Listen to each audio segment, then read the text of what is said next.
I'm Dr. Thomson. I focus on clinically supported lifestyle correction for treating chronic lifestyle diseases. Here I would like to share my professional experience with this approach.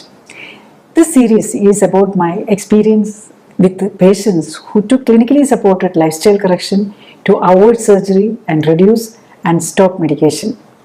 This can help you understand how valuable are the lifestyle corrections needed for overcoming any chronic lifestyle disease. Most importantly, what advantages such an approach has when deciding on surgical procedures or continuing with the lifelong medication. Here we learn of the approach for a patient who was suffering from diabetes for the last 21 years, hypertension for the last 3 years, hypothyroidism for 3 years, cardiovascular disease for the 10 months, and his TMT was positive. Angiogram showed a triple vessel disease, and he was advised to undergo bypass surgery. His main symptoms were tiredness and dyspnea, that is when he during physical activity he feel breathless. He was taking 9 tablets a day. In spite of all these medications, was advised to undergo bypass surgery. Here I will try to explain how the surgery could be avoided, how long it took for multiple medicines to be reduced and stopped, how long it took to get relief from symptoms, and progress evaluation based on corresponding improvements in periodic tests. When we come to the patient detail, this is a 63-year-old man. His height is 175 centimeter. Weight is 76.9, that is almost 77 kg, and his body age is 66, and his abdominal circumference is 96. He is having abdominal obesity, and his fat percentage is 31.9, that is visceral fat is high. When we come to the diagnosis, he is suffering from diabetes for the last 21 years, hypertension and hypothyroidism for the last 3 years, and on medication. And the current major problem is he is suffering from cardiovascular disease and advised to undergo a bypass surgery when the TMT and angiogram showed 3 vessel disease. And when we consider the disease category, he is having metabolic syndrome and autoimmune disease, that is Hashimoto's thyroiditis and metabolic syndrome, which include obesity, hypertension, heart disease, and everything comes under metabolic syndrome. When we come into the symptoms, his main symptom is tiredness, and while walking he become dyspneic. When we come to the medications, he is taking 9 tablets actually. That is for the diabetes, he is really taking 2 tablets of this Gluxit morning and evening. And there are medications for heart disease, telmisartan is taking, Promolot, that is metoprolol succinate, and that is both is for hypertension, and Isodil, that is 3 times he is taking for the heart disease, and Roside and rosuvastatin, and also aspirin, and thyroxine 75 milligram also he is taking. And when we come to the blood reports, even though he is taking diabetic medicines, his HbA1c is 8.7, insulin level is very high, sugar is also, even though insulin should be around 20, maximum 25, but the insulin level here is 41, and the RBS level is 280, that is blood sugar level is very high. Next, his dyslipidemia is there, but he is on statin, and that is under control. And his renal function, he is on CKD. Almost all the diabetic and hypertensive patient will be having renal function reduced. He is in stage 2 renal failure, stage 3 renal failure actually. GFR is 53 only, creatinine is increased 1.41, urea is increased, and also potassium is also increased. That means he's really in trouble with your kidney function also. And his inflammatory markers like WBC count, ESR and HSCRP is high. And in spite of taking diabetic hypothyroidism medicine, levothyroxine, his TSH is high and T3 is low, and vitamin D is low. It is only 14.9. And this his troponin level, that is there is no active muscle damage to the heart, that is troponin level shows the active muscle damage, whether there is ischemic changes or ischemic damage to the ongoing ischemic damage to the heart muscles, but troponin is normal. When we come to the scan report, echocardiogram shows left ventricular hypertrophy. That is normally with almost all the hypertensive patients will be having a hypertrophy of the left ventricle. That is one of the reasons for this heart attack and angina also. And coronary angiogram shows a triple vessel disease, 3 vessels. There are 2 major vessels and one is dividing into 2, anterior and posterior left coronary artery. There are 2 coronary arteries, left and right. Left is dividing into anterior and posterior. These 3 major vessels also is got a block is there. That is why he is advised to undergo a bypass surgery. And it is not the position. It is not. He is not fit for putting stent also. Before starting what are the changes he had with the clinically supported lifestyle correction? But we should know what is clinically supported, what is done in clinically supported lifestyle correction. Basically, in clinically supported lifestyle correction, what we are trying to give is to give optimal nutrition for the patient or for the body. That is, there is 57 nutrients, including water and oxygen we need. This 14 vitamins, 14 minerals, and almost 20 amino acids and 4 fatty acids and dietary fiber.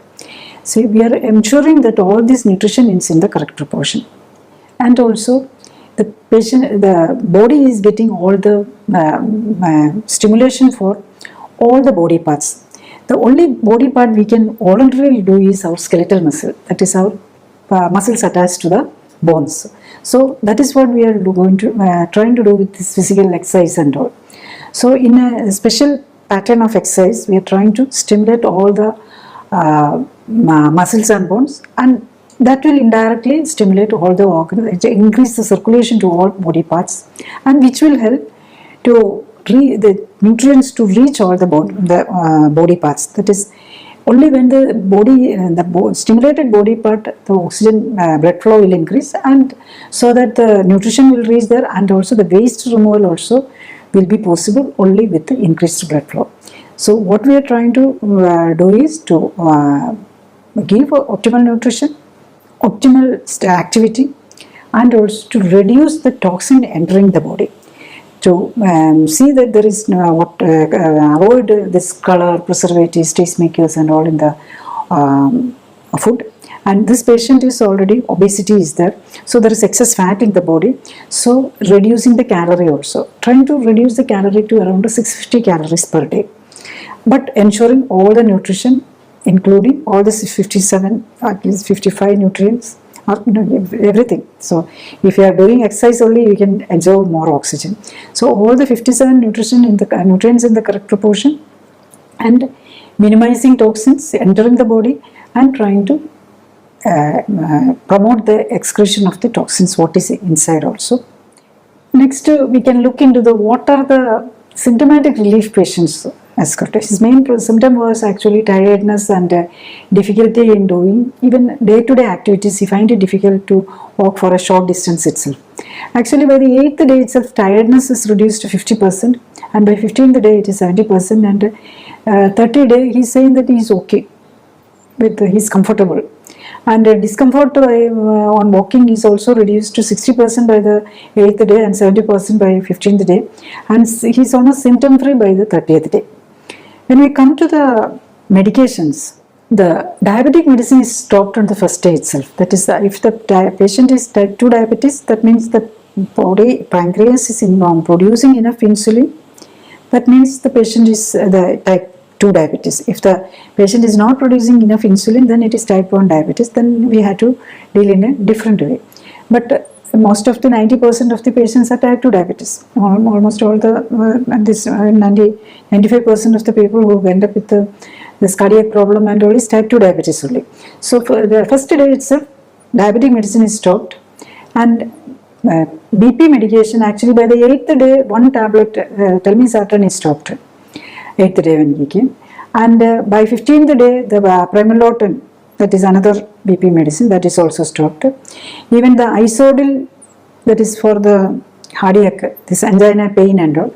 That is just taking 3 times. It is reduced to 2 times by 15th day and 1 time in the 30th day, and by 60th day it is stopped. Next is rosuvastatin, that is for the dyslipidemia and cholesterol and this thing.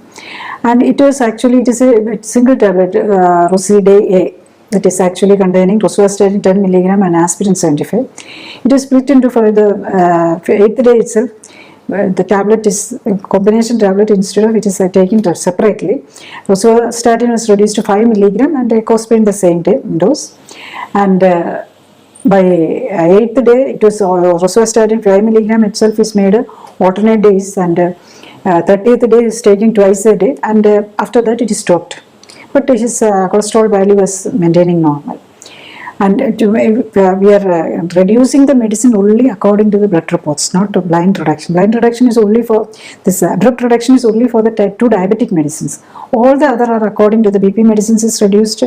BP is monitored at home itself, and telemedicine follow-up is there.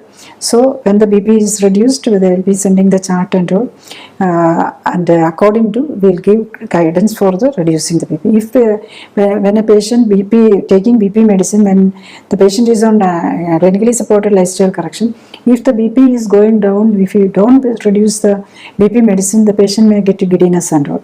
So that is the problem. If a normal person can take all these BP medicines, they may feel tired and giddiness can occur. So that should be very careful. And if check the BP, and if it's coming down, reduce the dose. Reduce 1 tablet half, then after 1, we usually reduce the medicine according to the patient's particulars and the side effects also. Always prefer to reduce the more complicated medicines early, and then more safer medicines last. Then the thyroid, that is an autoimmune disease. We cannot reduce the thyroid medicine fast actually. He was taking 75 milligram, and by 15th day it was reduced to 50 milligram, then 25 milligram, and by 60 days it was 25 milligram alternate, and by 90 days it was stopped. We are making sure with each reduction, we are making sure the thyroid function is maintaining normal. Next, when we should check into what is the blood report improvements also. Actually, with the medication, his hemoglobin HbA1c, that is the 3 months average level, is 8.7. In clinically supported lifestyle correction, we check not in once in 3 months for the HbA1c, we check every week. If the patient is following correctly, the HbA1c will come down to, will start reducing within within a week itself.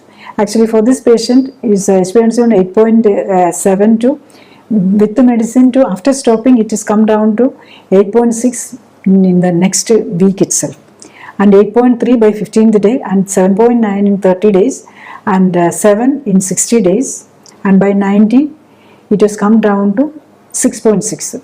That all depends on the patient also. If they are very strict, those patients who are strictly following a low carb diet, it must have been much more faster. By the time it was by 90 days itself, it may come below 6. But this is an old man, senior citizens is 62 or something like that, above 60. So there also that also matters. If the young person, the turnover of the RBCs also will be faster.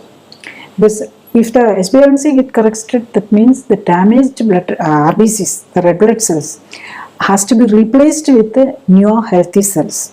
So it depends on 2 factors how fast the HbA1c is corrected.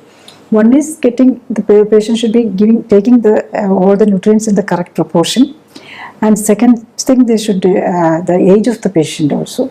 So their ability to this bone marrow to replace the newer, make the newer cells also. So anyway, it was 8.7 with the medicine, and by 3 months it is 6.6 itself is a very good result. And RBS, that is actually that blood sugar level will be corrected within, if the patient is following correctly, within 24 hours blood sugar level will be corrected.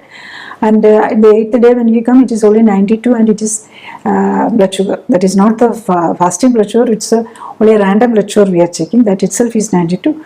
But we are checking at through the home blood sugar monitoring also is there. It is also correctly maintaining actually. And even that when the dyslipidemia, when we come to, is cholesterol and was all under control with the medication, but with the when we tapered off the medicine also, it was we were able to maintain it normally. And when even with the medicine, HDL level was low, but by day 90 his HDL level also became normal. That is the importance. Without medicine, his HDL level is came to normal. And we in clinically supported lifestyle correction, we don't give much importance for the total cholesterol, because that is needed by the body. But the body is making it, and we need it for sex hormone production, vitamin D production, and all. It is needed. So we don't restrict the we don't want to try to bring the cholesterol level to 150 and all. That is the traditional cardiology advice. We want to make it around 200. That is sufficient for us, but make sure that the triglyceride level and HDL level is normal. Next, he was suffering from chronic renal failure also.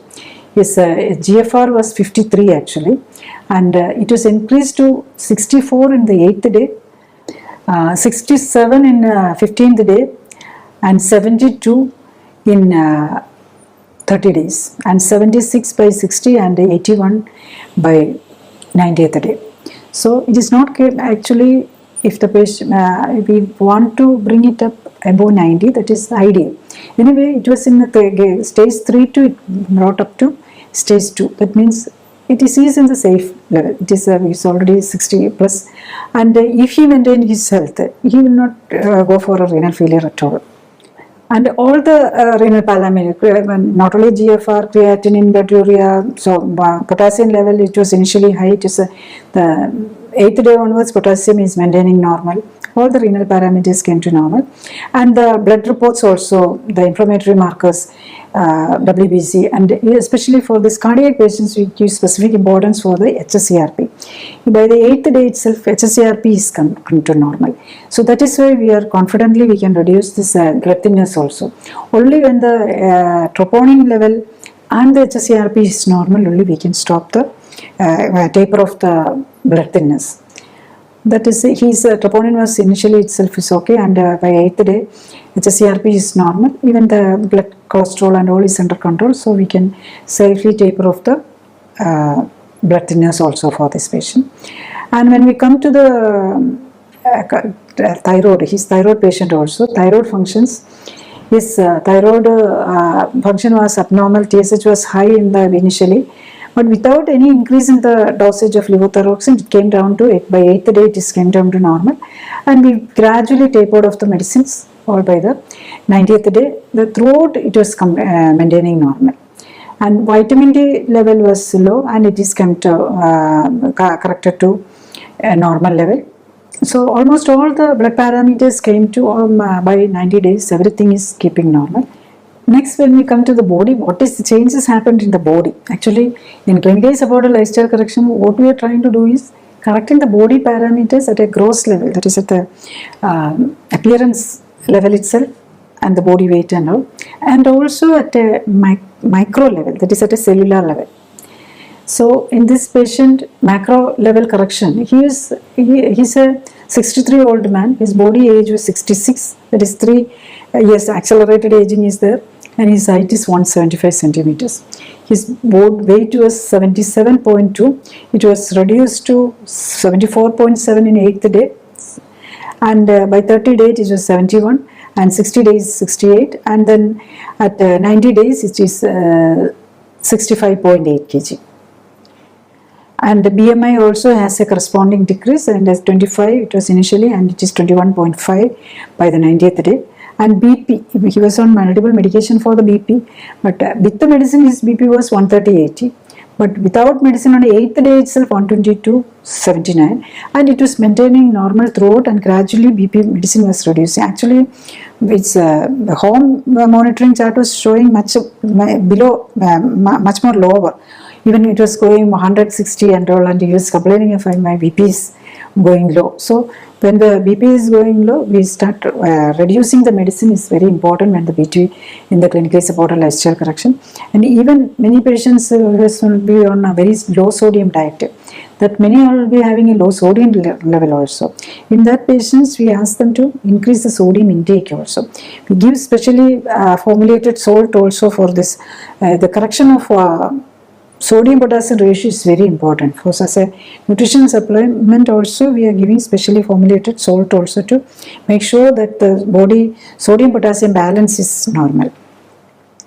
And when we come to the abdominal obesity, his abdominal circumference was 98 in the beginning, and it came down to 95 by 30 days, and 91 by 60, and 82 centimeters in 90 days. Then when the body age was 66 was, his body age was 66, and it was come down to 57 by 30 days, and 53 by 60, and 49 by 90 days. Actually, it was 3 years accelerated aging was there, and it was come to, is now a 63-year-old man has come down to 49 years body age. I'm talking about the body age. And fat percentage, it was starting it was 60 to 32%, and it has come down to 22% by 90 days. Actually, it is ideal for him is below 20, and that is what we are trying to achieve actually. So what is by 180 days, what is expecting from him is to come down to again because he, to 60 kg, and BMI, low normal BMI is the ideal, because excess is all fat actually. We want to reduce the fat and correct the lean mass fat mass ratio actually, and the BP to maintain. And the abdominal circumference now he's reached 82, and would like to bring down to 75. And body age, if you do all these things correctly, body age will also come down to around 45 or so, and fat percentage at least below 20, preferably around 50. And what we are aiming is to reduce the fat and build up the bone and muscle mass, and all the lean mass actually, even the organs, heart, kidney, liver, everything will be increasing, or at least becoming more healthier, because of the diabetes and hypertension, all the organs are damaged. So we are trying to repair it. Next, when we summarize the benefits actually, what is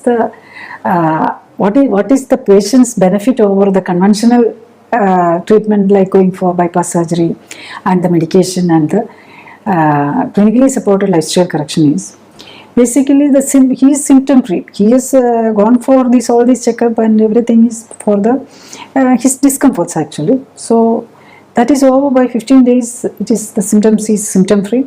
Then medication, he was taking 9 medicines, and now by 60 days itself, no medicine other than this levothyroxine, and everything is over by 90 days.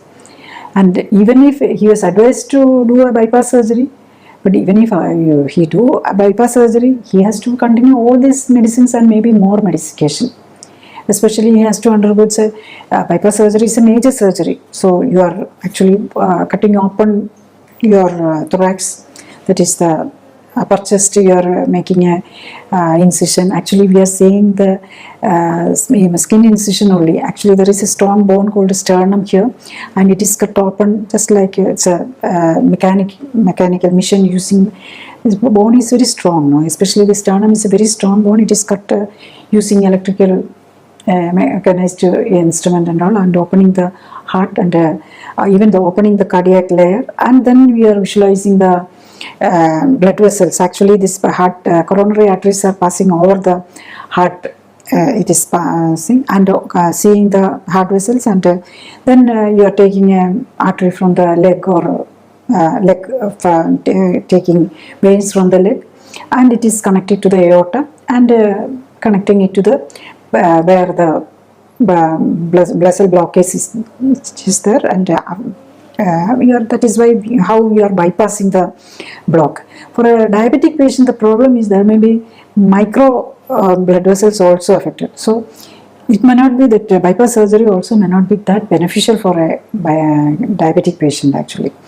So you are compromising the leg blood circulation, because diabetic patients are prone for a leg ulcers and all.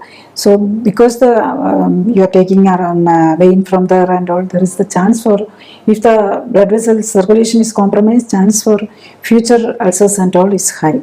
So even you do the bypass surgery, the problems with this diabetes, you are not going to cure the diabetes or hypertension or any of the problems. Only you are adding problem because you are cutting open and the major wound is there. There can be problems with the wound healing, especially the bone. You cannot stitch you can stitch only the skin. You cannot stitch the bone. So when you are actually tying the bone with a steel wire, so the body can react with the steel wire and the healing can be affected. Especially in a diabetic patient, the healing can be affected. And also sometimes one of the internal thoracic artery, actually internal mammary artery, actually one of the arteries which is supplying, two arteries are there which is supplying the chest wall itself. Many of the cases, these arteries are taken from there and it is given to the heart also. So it is bypassed to the heart, and the denying, you see, you cannot, somehow compromise is there. So you are compromising the chest wall circulation and giving it to the heart. So when you are having a major operation on the chest wall, the healing can be affected because of that itself. So that is why the many bypass surgeries, there can be problems, the healing and all comes because of these multiple factors. The patient is already in a compromised immunity because of these multiple diseases, and you are doing a major operation there.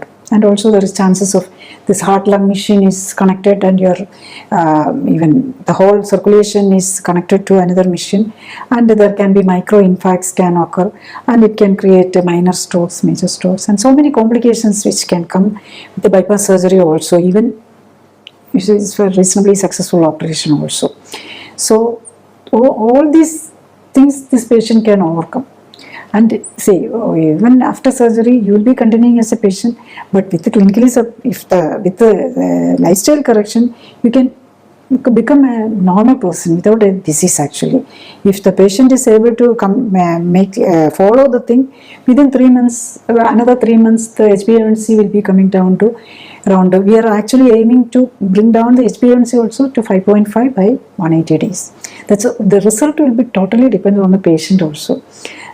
Because we know, because of many people, if the patient is failing, only they are not able to do the instructions, that is the lifestyle correction properly, take the nutrition and avoid especially calories, especially carbohydrate, and do the exercise. That is it. If you are successfully doing, the result will be there definitely. If result is there, we should ask ourselves, why I am not getting the result. That is the thing. Here, in clinically supervised and supported lifestyle correction, what we are trying to do is use the healing power of the body by empowering the healing aspect, the anti-inflammatory aspect of the immune system. First is by providing optimal nutrition. Second, by promoting removal of toxins by improving circulation through optimal stimulation of all cells by planned exercise.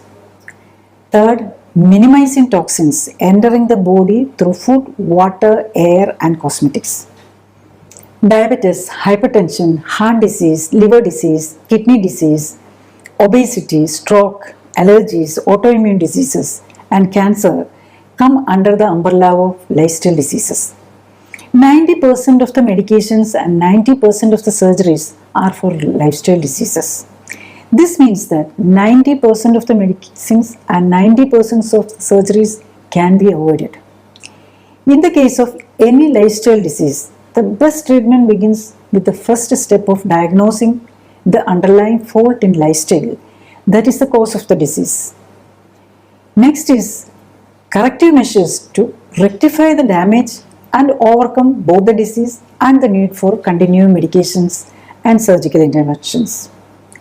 It is good to understand that neither medicines nor surgery can cure a lifestyle disease. To put it differently, it is not a lack of medication or surgery that created the disease in the first place. This is why once medication is started, it becomes a partner of the disease for life. Very often, both the disease and medicines will keep on adding more numbers along with the unwanted side effects, with no hope to return to a healthy status, which not only affects the patient but also the dependents and caretakers. This is why it is very important for you to understand and correct lifestyle while also encouraging others to do so. Another important aspect is when someone is talking about healthcare and treatment approaches, you should consider the scientific background of the concerned person. I am Dr. Thomson, started medical education in Government Medical College, Kottayam as 1981 batch and completed Diploma and MD in Obstetrics and Gynecology from Government Medical College, Thiruvananthapuram, Kerala, India in 1992. After additional training in reproductive medicine, surgery and painless labor, I joined government service. Later, I resigned from government service and in 1997 started practicing as consultant at Life Care Center, Tevara, Kochi. I focus on lifestyle modulation with the clinical support for lifestyle diseases, minimizing need for medication and surgery. We believe the informed patient is the key to treatment success. You can find detailed content on different diseases, their treatments with emphasis to the benefits of lifestyle correction from website and YouTube playlists. The videos are prepared to understand more about the disease, the possible underlying cause, early diagnosis by understanding symptoms, current diagnostic methods and treatments along with the benefits and side effects, practical aspect of lifestyle self-correction and for those who may require clinically supported and supervised lifestyle correction. When a patient is having more than one disease and there are too many diagnostic and treatment modalities with many side effects, awareness of the benefits and problems of different diagnostic, medical and surgical interventions is the key to regain your health. I would like to bring to your attention how the major part of the medication we take are excreted in urine, sweat and stool. It will reach the groundwater, rivers, drinking water, plants, animals and food products. That means the medication we take is becoming a threat not only to us humans but to all the life forms on our planet. Therefore, it is essential to correct lifestyle, reverse lifestyle disease and come out of medications to protect our children, grandchildren and the coming generations from the ill effects of toxic pharmaceutical pollution. We should come out of the dependence on medication. The current norm of chronic patient on lifelong medication has to change. Spreading awareness on optimizing and minimizing medication is the need of the hour. Better informed patients take better decisions and live longer, healthier, happier lives. Thank you.